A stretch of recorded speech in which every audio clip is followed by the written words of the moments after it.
Hello everyone, welcome to लक्ष्य UKPSC. Friends, हम लोग इंडियन लीगल हिस्ट्री को डिस्कस कर रहे थे, बेस्ट एमसीक्यूज डिस्कस कर रहे थे for the exam of UKPSC ARO high court, right. तो चलिए इसी क्रम में 20 और इम्पोर्टेंट क्वेश्चन डिस्कस कर लेते हैं जो कि इम्पोर्टेंट होने वाले हैं आपके एग्जाम के लिए, और यहाँ से कुछ ना कुछ क्वेश्चंस आपके पूछे ही जाएंगे, राइट। तो 20 प्लस क्वेश्चंस पूछे जाएंगे अप्रोक्सीमेटली लीगल हिस्ट्री और लीगल ग्लॉसरी से 25 प्लस क्वेश्चंस। तो डिस्कस कर लेते हैं। पहला क्वेश्चन है, first law commission was constituted under which charter act. तो ऑप्शंस हैं चार्टर एक्ट 1813, 1833, 1853 और 1793। तो प्रथम विधि आयोग का गठन जो है 1833 का चार्टर के अंतर्गत हुआ था, राइट। तो सही उत्तर हो जाएगा option B. Second question is, प्रथम विधि आयोग का गठन किस वर्ष हुआ था। तो चार्टर था 1833 का, गठन कब हुआ था। Option B, that is 1834। ठीक है, तो ये ध्यान में रखना है। Chairman of first law commission कौन था। तो चेयरमैन आपका ऑप्शन है लॉर्ड विलियम बेंटिंग या TB Macaulay, lord Canning, lord Cornwallis. तो ऑप्शन बी जो है टीबी मैकॉले जो है इसके अध्यक्ष थे फर्स्ट लॉ कमीशन के। फोर्थ है very important question, lakhs law की रिपोर्ट किसने प्रस्तुत करी थी। तो लैक्स लॉ की रिपोर्ट, जो प्रथम विधि आयोग की जो रिपोर्ट जो जिसने सबमिट करी थी, वो फर्स्ट लॉ कमीशन ही था। तो option A is the right answer. Fifth is, lakhs law की रिपोर्ट किस वर्ष प्रस्तुत हुई। तो सबमिट तो फर्स्ट लॉ कमीशन ने करी थी, बट ये प्रस्तुत कब हुई, रिलीज कब हुई। तो इसका ऑप्शन है आपका ऑप्शन सी, 1840, 1840 में जो है लैक्स लॉ की रिपोर्ट जो है प्रस्तुत हुई। नेक्स्ट है, main objective of lax law की रिपोर्ट का जो उद्देश्य क्या था। तो ऑप्शंस हैं IPC, general civil law, Supreme Court या पुलिस का एस्टैब्लिशमेंट। तो इसका उद्देश्य था जनरल सिविल लॉ, यानी सामान्य सिविल लॉ होना चाहिए सारे सारे रियासतों में, जो भी इंडियन उस टाइम पे जो है प्रेसिडेंसी रूल्स जहां पे लगे हुए थे, सब में जो है सामान्य सिविल लॉ होना चाहिए। तो ये था लैक्स लॉ की रिपोर्ट का उद्देश्य। नेक्स्ट है, IPC draft was prepared by.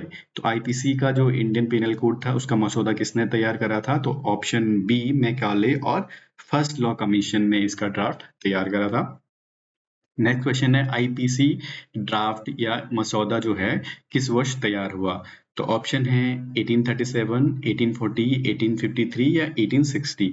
तो ऑप्शन ए यानी आईपीसी का जो ड्राफ्ट तैयार हुआ वो 1837 में तैयार हुआ था। नेक्स्ट क्वेश्चन है, आईपीसी इनेक्टेड कब हुआ, यानी आईपीसी जो है कब पारित हुआ था। तो ये क्वेश्चन जो है ड्राफ्ट तैयार कब हुआ, पारित कब हुआ और इसके बाद लागू कब हुआ, ये तीन क्वेश्चन है, इनके ईयर आपको ध्यान में रखना है। तो आईपीसी जो है कब पारित हुआ था। तो 1860, 1860 में आईपीसी पारित हुआ। इसके बाद नेक्स्ट क्वेश्चन है आपका, आईपीसी इन्फोर्समेंट कब हुआ, कब से लागू हुआ। तो ये ऑप्शन सी, 1862 से IPC came into force, right. Next question है, सेकंड लॉ कमीशन यानी द्वितीय विधि आयोग का गठन कब हुआ था। तो ऑप्शंस हैं आपके पास 34, 1834, 1853, 1861, 1872। तो right answer will be 1853। Main purpose of second law commission क्या था। सेकंड लॉ कमीशन का मुख्य उद्देश्य क्या था, constitution review and codification, police establishment या फिर सुप्रीम कोर्ट की स्थापना। तो इसका सही ऑप्शन हो जाएगा option B, review and codification, यानी फर्स्ट लॉ कमीशन को रिव्यू करना और संहिताकरण करना आईपीसी का, इसका ये उद्देश्य था, राइट। तो ये आंसर हो गया ऑप्शन बी। 13 क्वेश्चन है, रेगुलेटिंग एक्ट 1770 द्वारा कौन सा पद सृजित किया गया था। तो 1773 के द्वारा जो है, आपको पता ही होगा, ये हिस्ट्री में पढ़ते हैं, गवर्नर जनरल ऑफ बंगाल जो है, यानी पहले जो गवर्नर हुआ करता था बंगाल का, वो अब गवर्नर जनरल होगा। तो option B will be right answer. First governor general of Bengal कौन बना था after the that 1773 regulating act. तो वॉरेन हेस्टिंग जो है इसके सही उत्तर हो जाएगा। तो पहले गवर्नर जनरल थे बंगाल के वॉरेन हेस्टिंग्स। नेक्स्ट क्वेश्चन है, supreme court under regulating act was established eight. तो सुप्रीम कोर्ट की स्थापना कहाँ पे हुई थी, जो कि 1773 में व्यवस्था की गई थी। तो ऑप्शन ए है Madras, B Bombay, C Calcutta, D Delhi. तो C Calcutta will be right answer. Supreme court at Calcutta established in. अब देखो, सुप्रीम कोर्ट कलकत्ता में तो हुआ था, पर कब हुआ था। क्योंकि जो रेगुलेटिंग एक्ट था वो 1773 का था, तो स्थापना कब हुई थी? क्या 1773 में हुई थी? तो नहीं, ये हुई थी 1774 में। ठीक है, 1774 में कलकत्ता में सुप्रीम कोर्ट की स्थापना हुई। नेक्स्ट क्वेश्चन है, द्वितीय विधि आयोग जो कि 1853 में गठित हुआ था, उसका अध्यक्ष कौन थे? तो उसके अध्यक्ष थे सर जॉन रोमेली। ठीक है, तो सर जॉन रोमेली, ये आपको ध्यान में रखना है, क्वेश्चन पूछा जा सकता है। पहले के थे मैकाले, दूसरे के थे सर जॉन रोमेली। नेक्स्ट क्वेश्चन है, संहिताकरण की दिशा में निर्णायक अधिनियम कौन सा माना जाता है? रेगुलेटिंग एक्ट 1773 या पिट्स ऑफ इंडिया एक्ट या चार्टर एक्ट 1833 या फिर इंडियन काउंसिल एक्ट? तो ये आपका जो है संहिताकरण की दिशा में चार्टर एक्ट 1833 का, ठीक है, जिसके बाद जो है आईपीसी का गठन हुआ था, ये आपने देख लिया। सही उत्तर हो जाएगा चार्टर एक्ट 1833। प्रथम विधि आयोग की सिफारिशों का परिणाम क्या था? आईपीसी की स्थापना, गवर्नमेंट ऑफ एक्ट 1935 या फिर कॉन्स्टिट्यूशन या फिर इंडिपेंडेंस एक्ट? तो आईपीसी का गठन हुआ था प्रथम विधि आयोग की सिफारिशों का परिणाम। ठीक है, तो ऑप्शन ए Indian penal code, right.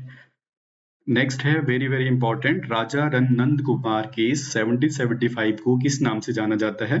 Black trial, great trial, judicial murder या फिर बंगाल कॉन्स्पिरेसी केस?